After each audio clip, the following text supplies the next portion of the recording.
Thank you, Edmund, for sharing your very personal reflection on your journey to the United States and your journey to TEAK and your journey's impact on you and your father, whom we all remember so fondly. Yours is a reflection of a young man whose courage and maturity belies your age. We're proud of you. In the words of that Motel 6 ad from many years ago, TEAK will always leave the light on for you. Good evening. My name is John Green. I have the privilege of serving as the Executive Director of the TEAK Fellowship. As Executive Director, I welcome all of you to our gala, at which we will honor our generous and extraordinary corporate partner, RBC, as well as our Volunteer of the Year and a member of TEAK's second class, Christina Sater.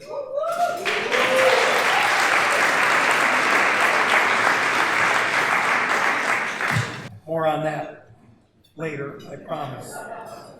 On behalf of our devoted staff and our inspirational students and families, I want to first express my gratitude to Mark Becker and our Board of Directors.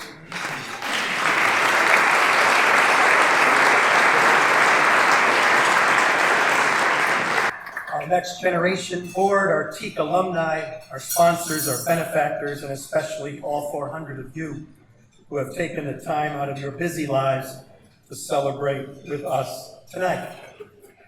Second, I want to thank our Deputy Director of External Relations, Wendy Sloan, who doubles as our creative genius, and our Director of Development, Tara Rooney, and our graphics aficionado, Yasmin Vera, who doubles as a member of TEAK's Class 6. All of whom devoted much of the past year to our event tonight, and without whom this gathering would simply not have been possible.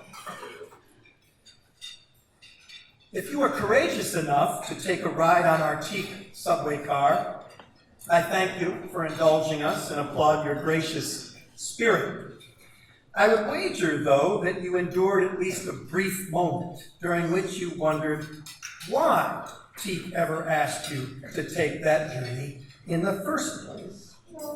You see, our TEAK subway car serves as a symbol of sorts, a symbol of the sacrifice required of our middle school students to fulfill their potential and earn places, often fully funded, at our nation's most prestigious secondary schools and colleges.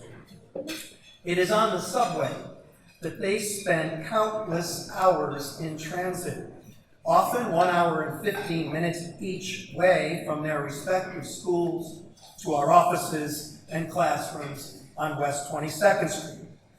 In transit, to embrace the challenge of countless hours of preparation, some outlined by Edmund a minute ago, attending a variety of enrichment classes 2 times per week after school, engaging in service learning projects and broadening their horizons in every possible way, all to be certain that they thrive in their new secondary schools and not simply survive.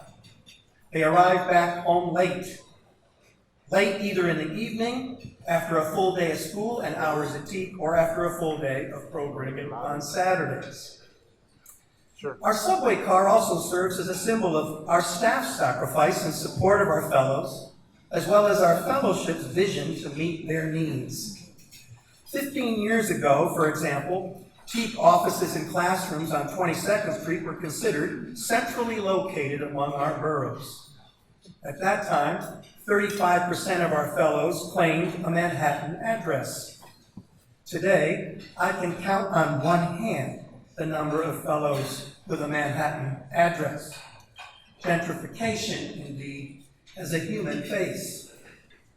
2 years ago, staff responded to this harsh reality by leaving the comforts of their own space to take the subway in the opposite direction, to meet our fellows halfway, if not in their own neighborhoods, in Brooklyn, in the Bronx, and now in Queens, to teach and care for them 2 times a week after school all year long.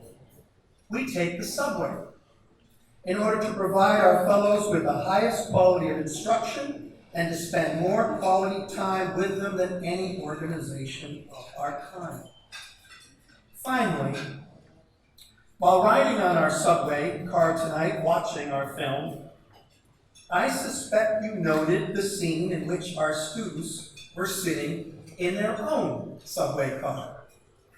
I wondered, though, if the careful observers among you noted for a split second when all three of our fellows peered out the window and gazed upward. That split second was not staged, but I couldn't help but think it should have been. Those are the gazes upward of young people who intuitively know that it is education that holds the key to their futures, who are unafraid to dream, and who have parents who put their own dreams on hold to make sure their children realize theirs. Their gazes upward reminded me of the virtue of our cause, a cause that has at its foundation the notion of both sacrifice and vision on the part of our fellows, our families, our staff, and an ever-widening circle of friends, many of whom are in this room. Like Edmund Girardi, your TEAK journey tonight started in a subway car. We at TEAK choose to involve you, or at least show you as your most memorable classroom teacher would have, more than tell you about TEAK and the profound impact it and all of you are having on so many worthy children fiercely determined to alter the trajectory of their lives and put themselves in positions to lift their own communities. Thank you for that. Enjoy your evening.